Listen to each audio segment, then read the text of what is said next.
Howdy, all you delicious people. I'm here today to review Season 1, Episode 1 of Helstrom. Ultimately, I am probably going to judge this show fairly harshly just because it's a Marvel thing. Uh, Completely ignoring that it's not a Disney Plus thing or whatever, it's still a Marvel thing. When when you are to Google any number of these characters and to really tie yourself on to, okay, these are the characters that I hope to see in this show. Ultimately, the visuals that you see before you go into this show don't exactly match up. Like if you were to Google Helstrom Marvel, ultimately you would probably see like Damon Helstrom, and he would look vastly different than what he is in the show. You would ultimately see Santana Helstrom, which is vastly different than what is on the show, and so on and so forth. Reasonably, when looking at this show, basically you can look at the show and pretty much diagnose this show via the promo pictures that are already shown. Most of the promo pictures that have already been shown so far are very much very plain, very bland, and very just nothing without flair. So when going into this show within the first episode, it's pretty much the same thing. It basically has nothing within it that is going to make anybody excited about this show. So, reasonably, some people might just go into the first episode and then jump off. Some people might just go in and binge watch this whole thing because it's only 10 episodes and be done with it. Because I don't like via this one episode, it should honestly give you backstory of everybody, but not only that, it should give you a reason to be interested in the rest of the season. And reasonably, it doesn't do that at all. Like it just kind of really just does really much of nothing. It kind of builds to maybe other episodes, but it doesn't do anything of that. It doesn't really appeal interest. If anything, it doesn't help you invest in any of the characters because you don't even know anything really much about them. They're too mysterious. Everything is too mysterious in this first episode, and so you know not much about any of these characters. Plus, like, you don't really see Damien really truly in work, and he is the person that you see the most in this very first episode.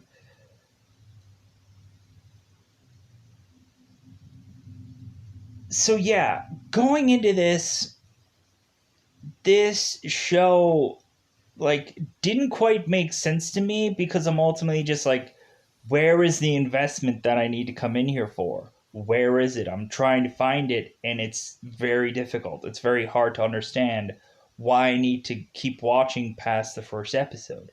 So ultimately, I'm judging this show probably too harshly, but then again, it's like, is there a real reason why Hulu denied Disney making a Ghost Rider show?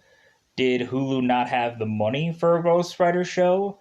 Or ultimately was Helstrom realistically just one of those where it's like, well, yeah, we don't really want to put effort into this, and then ultimately Ghost Rider was kind of the same, so maybe Disney just started to realize, like, you know what, maybe we'll just back out from this.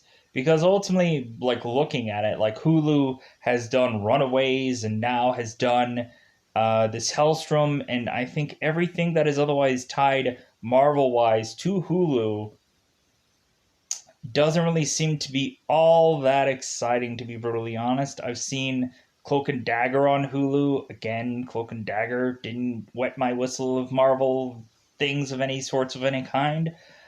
I haven't really been excited about any Marvel thing that has landed onto Hulu. There might have been just some old fashioned Marvel movie that went into a Hulu at some point, but I just liked those regardless. So that's what I have to say ultimately about this. But again, it's still early. Ultimately, if people were to tell me who had watched the rest of the series, ultimately they would probably tell me that, like, well, hey, this actually gets better. And then maybe I will actually go into this further and legitimately give it a try. I was justifiably thinking that Helstrom could honestly be a replacement for maybe a show that is being finished up, Supernatural. Like I was assuming that, okay, I can go from Supernatural to eventually now being a Helstrom person, but Helstrom just isn't exciting enough. So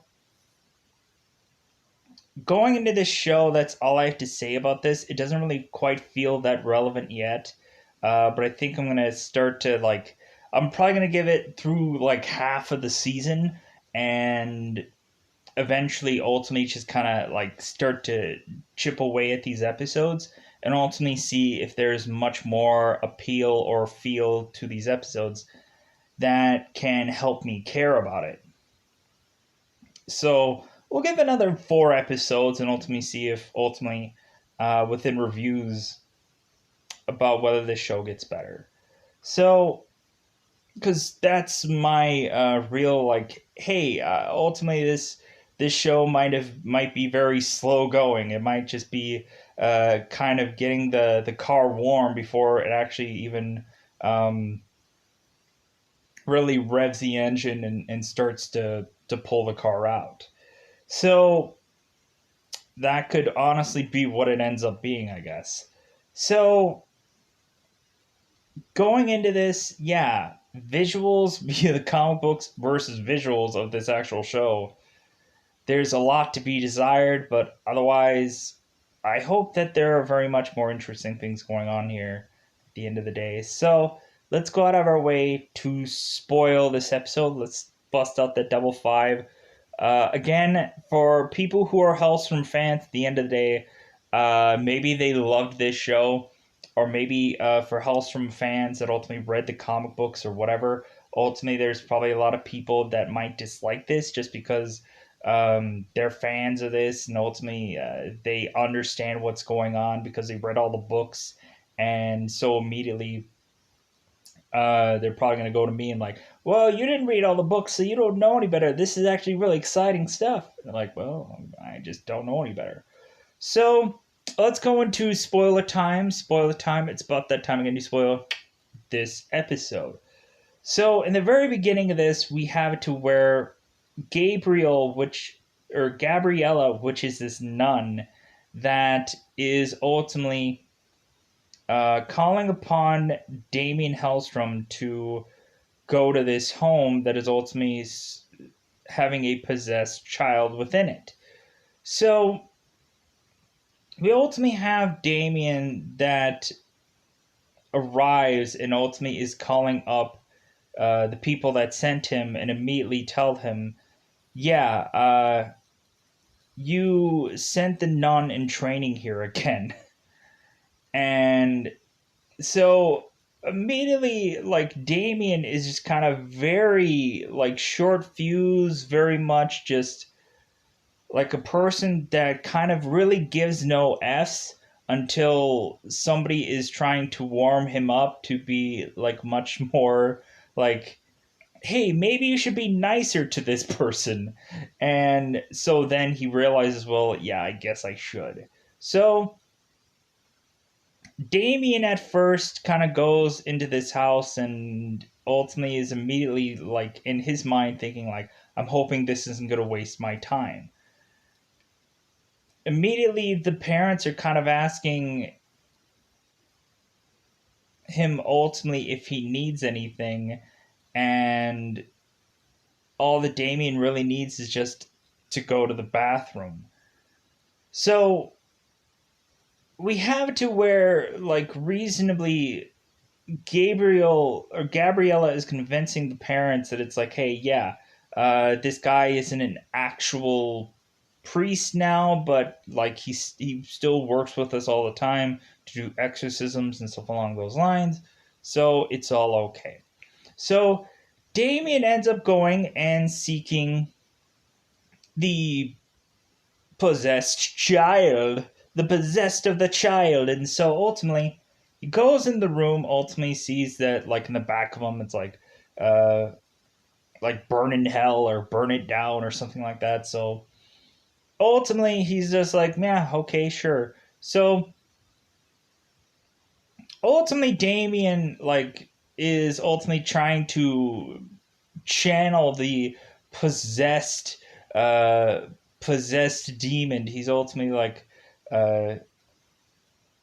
ultimately trying to just ultimately just be like, yes, can I talk to the possessed, can I talk to the demon within the child?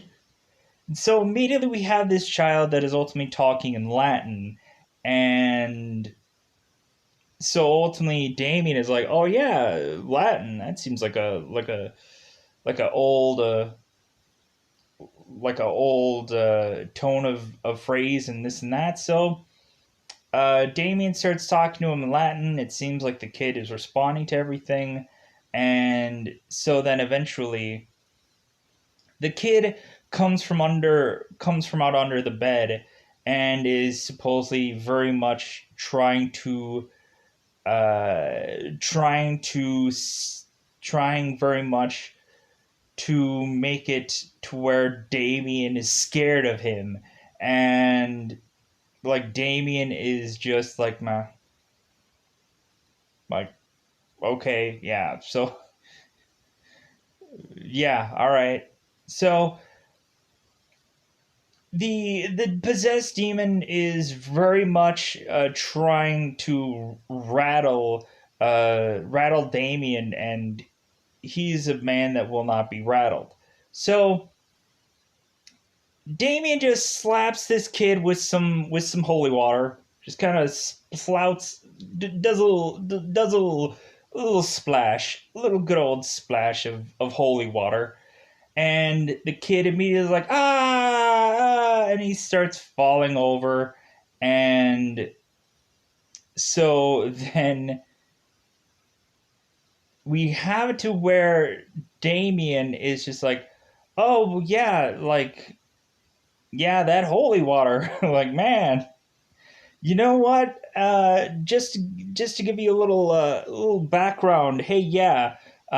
Speaking in Latin and holy water is kind of the old tropes. Holy water doesn't even work on demons anymore. Just to let you know, kid.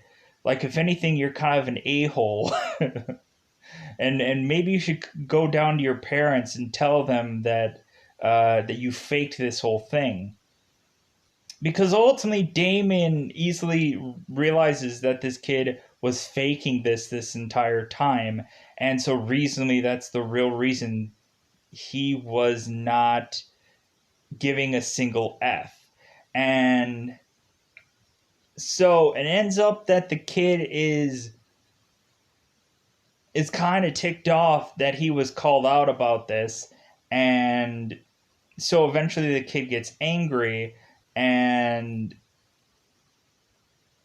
so basically Damien lights a circle of fire around him, and to the point to where ultimately to prove to this kid that he has power and ultimately he should do exactly what he had said. And so ultimately the kid does exactly what he says. He confesses that he faked this whole thing, and Damien walks out of the house and ultimately tells the parents of this kid, it's like, you know what, like your kid is kind of an a-hole, and you should get him some therapy or some treatment. You don't need a priest, you need like therapy or treatment for this kid. And the parents are like, what the F, like what's wrong with you? And it's like, well, it's the truth. And Gabrielle is like, God, you are a piece of work. And Damien is like, well, yeah, like don't waste my time. And then he leaves.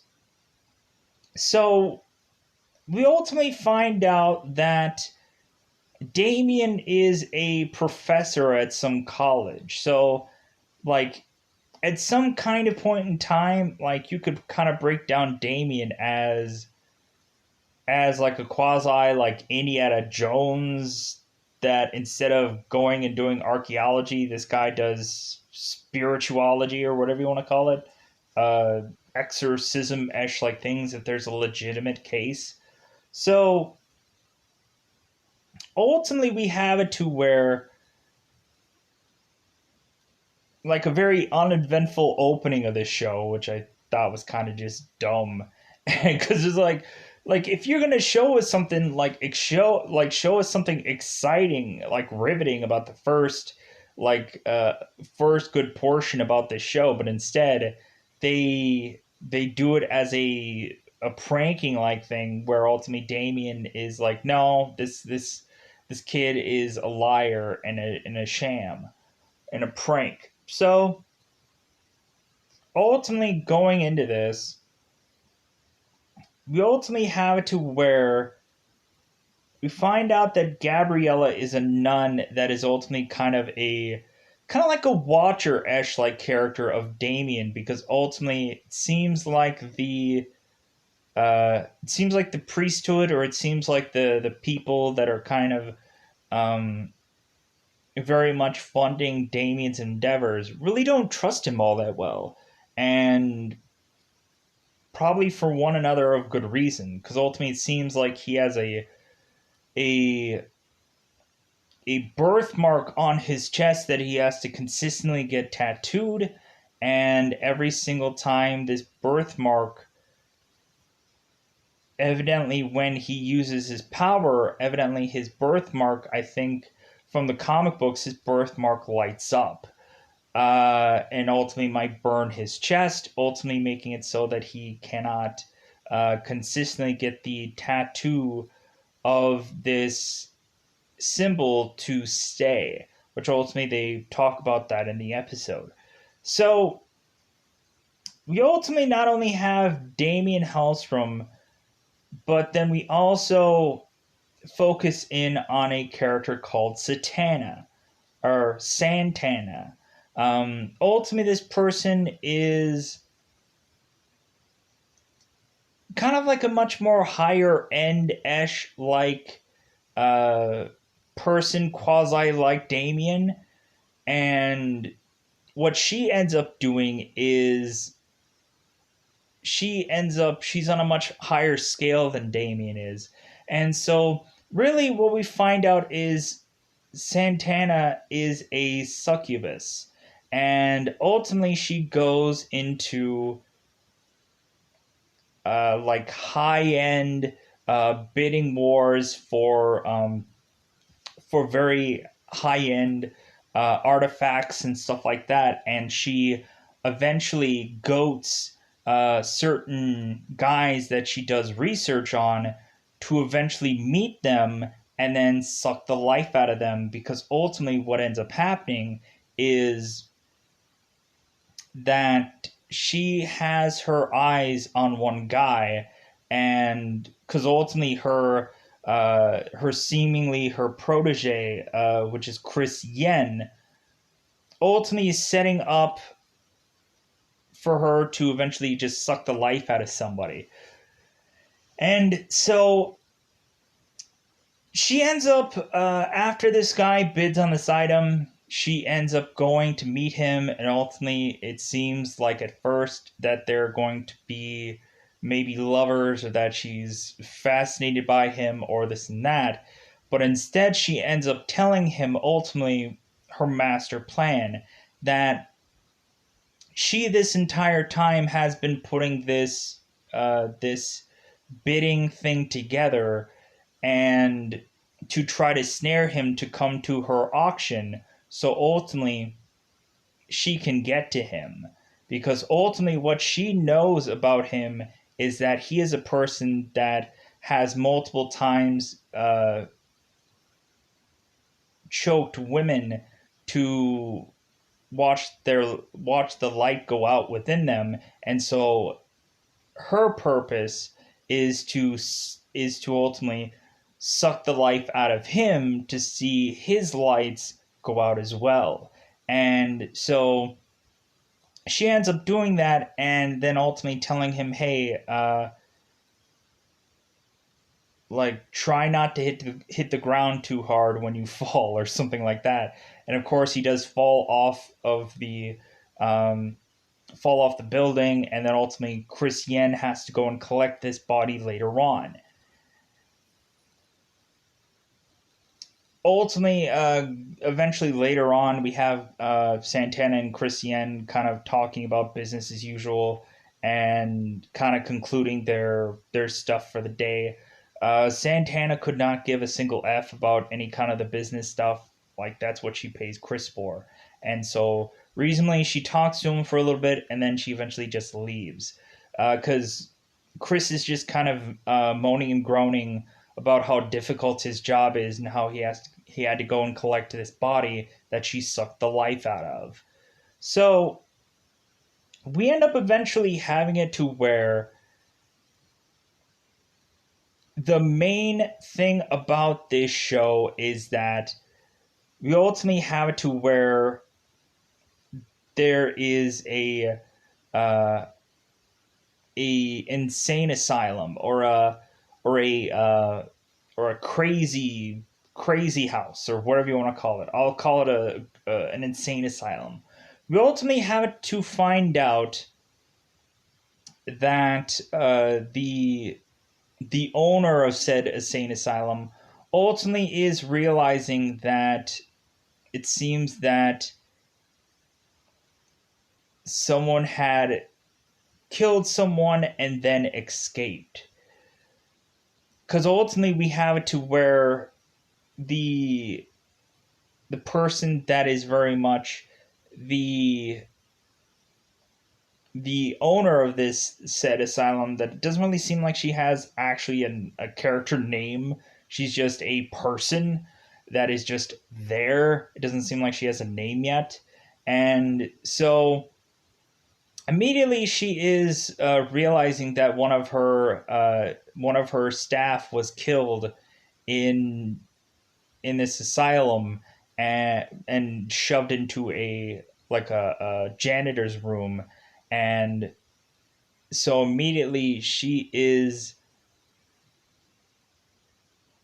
calling Damien to try to figure out like what he can find out, and or ultimately just trying to call anybody just to try to figure out what they can find out. So calling her contacts. But anyways, so ultimately the entire time, or like there's a huge amount of time where this person that owns this asylum ultimately is getting writing all over her computer that says no mercy. And ultimately, I just don't quite understand exactly what that means or what that is.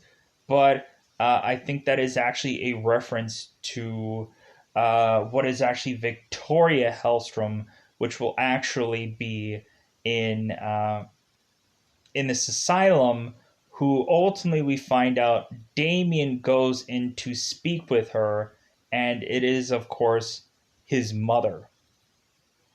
So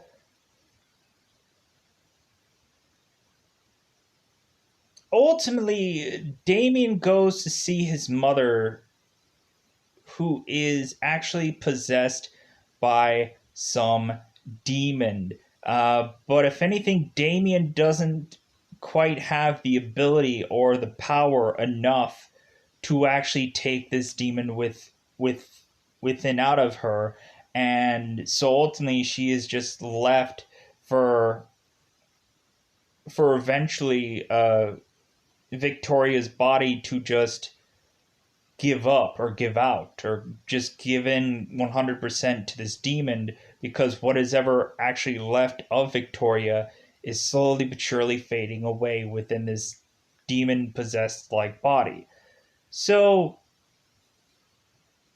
ultimately we have it to where at some point Damien is going to see his mother to ultimately see what she knows about the people that escaped. Doesn't really seem like she's going to talk. It seems like Gabriella was going to go with him, and he was like, no, I'm going to do this alone. And because realistically, he's the one that actually has powers, where ultimately Gabriella is just person that is just going to really honestly be in the way. Um, Honestly, to the point to where when they're in this asylum and Gabriella is asking to go with him, Damien kind of asks her, it's like, man, how much real study have you really done? Like, how much time have you really spent, like, really, like, doing, like, learning all the stuff that you need to learn? Like, as if he's basically telling her, it's like, you don't earn, you haven't earned anything yet. You don't need to, like, you only need to tell me where to go and when and why. Like, you don't need to tell me any freaking thing else. And so reasonably, ultimately later on, the person that kind of owns the asylum is kind of telling Damien that it's like, you know what, you kind of overstepped your bounds. Like, if anything, you probably need to apologize to her, because if anything, she's worked really hard to get here, and it's not her fault that she is right now like very naive. So ultimately, Damien messages her later and ultimately apologizes, but he doesn't really apologize. He just kind of goes like, "Meh," like yeah, I guess I should be sorry that ultimately I'm just kind of didn't give you the respect you deserved via message. That's all he does. So ultimately, we have it to where Damien is talking to his mother, and his mother is possessed. Because ultimately, at first, Damien is talking a story to her, ultimately trying to get her to remember who he is. Like, at first, he sits down next to her and tells her about a story at one point where he, I think, had some kind of like panic attack or asthma attack or something like that.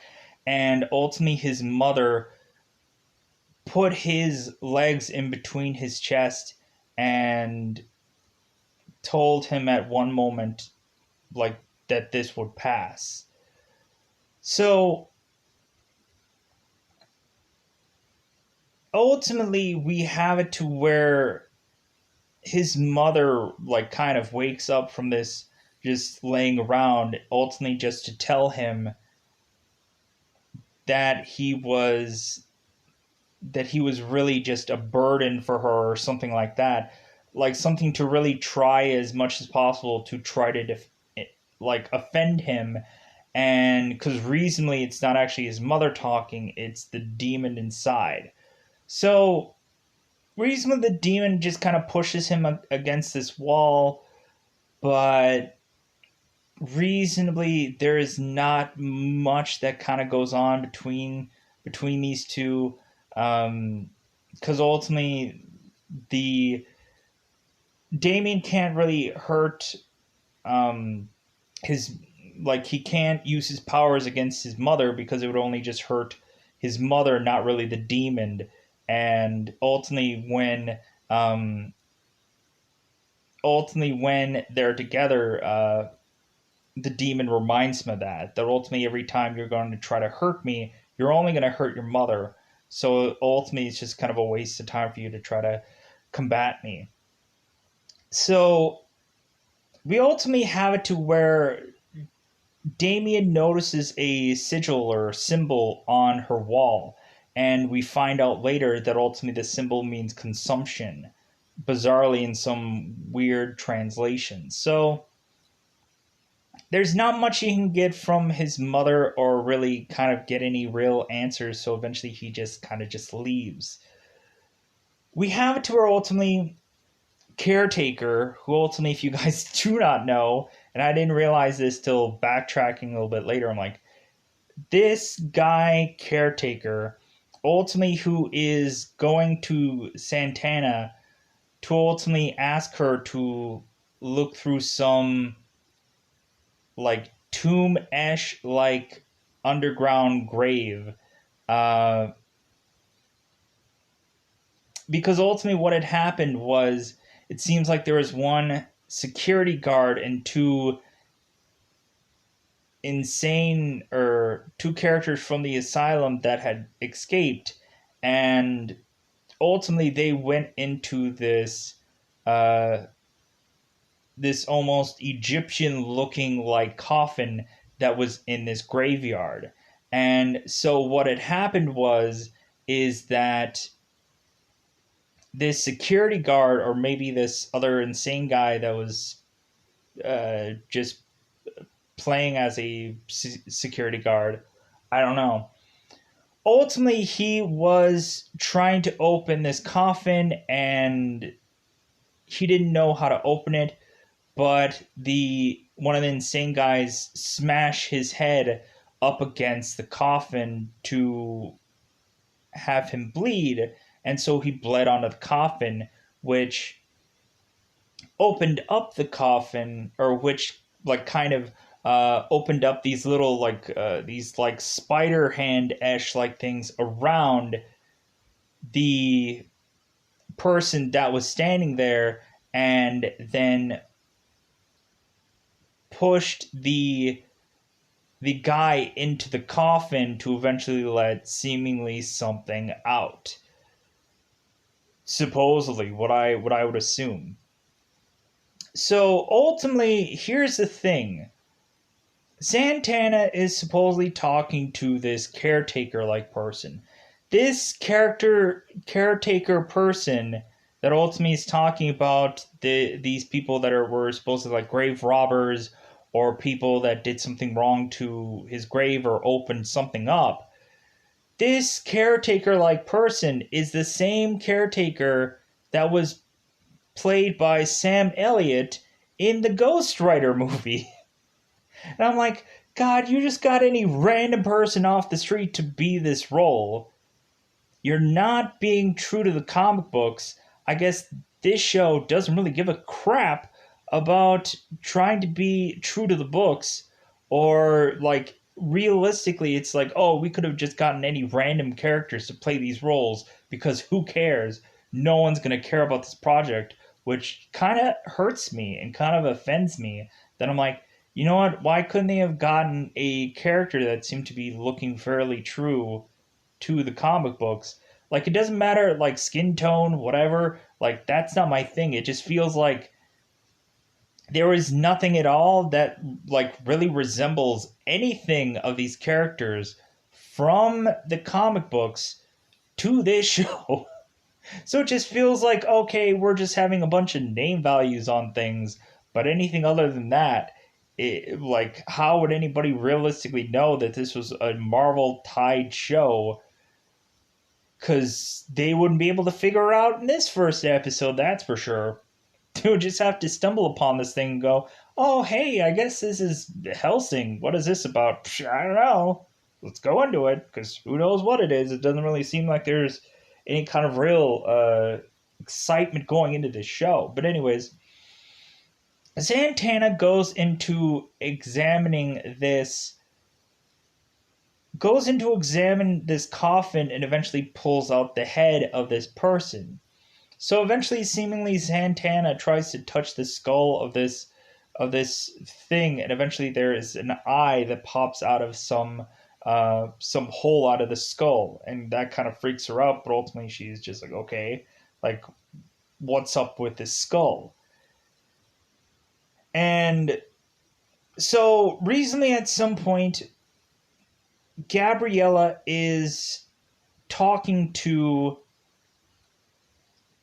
the person that owns this asylum, and while the owner person is talking, eventually she like starts having a coughing fit, and Gabriella tries to grab her water, and we find out that the asylum owner like person is coughing blood. And so eventually she goes to the bathroom to try to clean her hand. So while Gabriella is noticing that, of course, this person is missing, she notices that her badge is left there to go and see Victoria. So ultimately, we have it to where Gabriella is going all her way to see Victoria, ultimately kind of bypassing a lot of guards, bypassing pretty much everybody, and then eventually we have the asylum warden like person that I've been talking about through this entire show. I think we'll probably give her name. Let's like go with her actual real actor's name. Her name is June. So I guess from now on we'll just call her June because it doesn't really seem like she has an actual name in this show, from what I know. So June ultimately follows where ultimately she thinks Gabriella is going. So ultimately, June goes into the room and finds out that Gabriella is going in to starting to talk with Victoria. And so reasonably, it ends up that Damien Helstrom ends up showing up to prevent Victoria from hurting anybody. And it ends up that he tries to protect people by trying to choke his own mother out. Kind of reflecting on some past memories and stuff like that.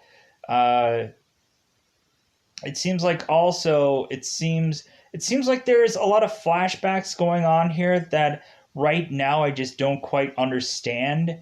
There are some flashbacks of seemingly a younger Damien. There's flashbacks of maybe a younger Santana, and there's a lot of flashbacks going on, but I really just don't quite understand what they are or what they mean. So ultimately, I probably won't like really go into depth and talk about them because I don't understand what these flashbacks are. They don't really make any sense, as well as a bulk of most of this show. I don't understand how the flashbacks tie into what is going on. And so reasonably, I just call them a moot point and just ultimately just kind of sift through what I can understand.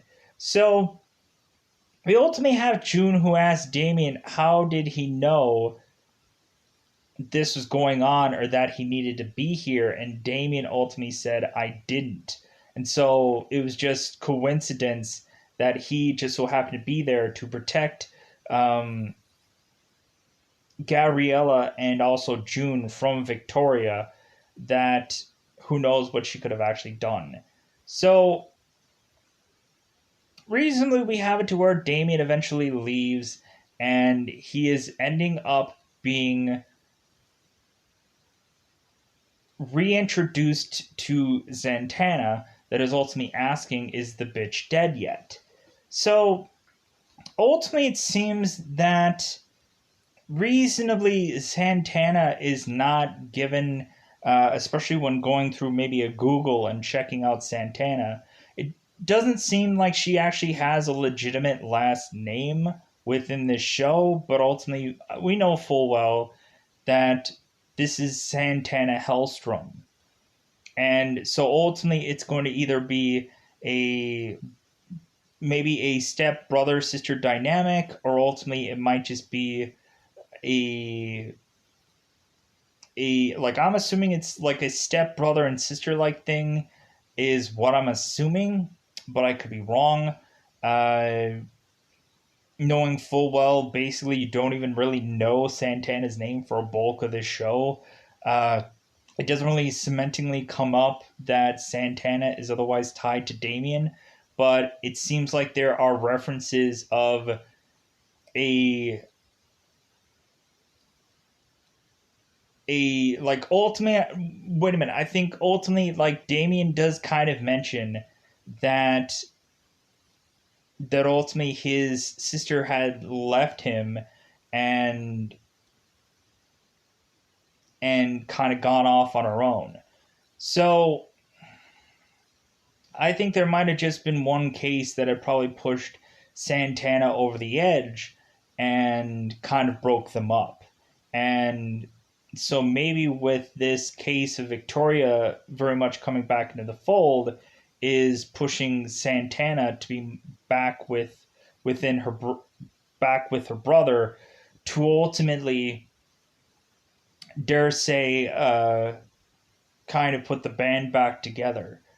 So ultimately, from the I don't quite understand how exactly Santana just becomes a succubus, and reasonably, supposedly what is said from the show is Damien had supposedly been in a mental hospital as well, an asylum of sorts, as his mother, and it seems like he had gotten his powers through his time in a mental hospital.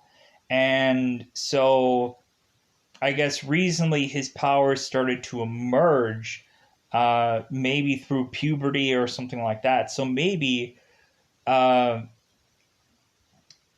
the comic books actually say that Damien Helstrom is actually the son of the devil. So what I'm assuming is basically what ends up happening is I think eventually we are supposed to see a devil into this show, an actual legitimate Satan devil-ish like person. Maybe Mephisto, or maybe not Mephisto, maybe actually Satan, I don't know. But when looking at this, because ultimately, like, Mephisto is part of the Ghost Rider world, and ultimately he's the person that makes deals and stuff like that. If you've seen the Nicolas Cage movie, you'll understand exactly what I'm talking about.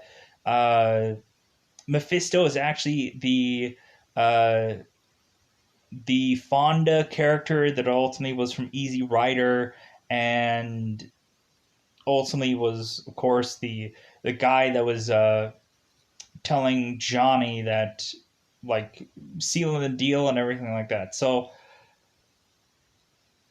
we ultimately could have a Mephisto into this show, which I will be excited about, because ultimately, if you say the word Mephisto into this show, then ultimately I can be excited about that.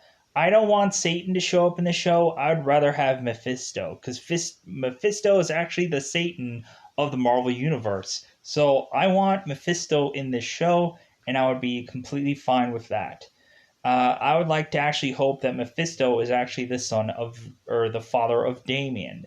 And that's what I'm hoping that they're going to do in this show, because reasonably, Mephisto is the Satan equivalent in the Marvel Universe, to be brutally honest. So I hope they stick the landing with that.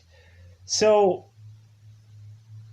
yeah, so ultimately, Damien is actually the son of the devil. And so ultimately, they say he gets his powers from really just the mental hospital. But when I really think of it, like, I think Damien really just gets his powers just because he was born into it. And ultimately, I'm not going to look for any 666 tattoos on this guy whenever he is looking around. But yeah, that's what I'm assuming. We're going into a very much kind of like Omen like story without us having to have Damien, this is for you, and and it being what it ends up being. So maybe even actually people could go and watch The Omen and then eventually come back and start watching the show, because maybe it might be tied to The Omen, because basically it's the same person.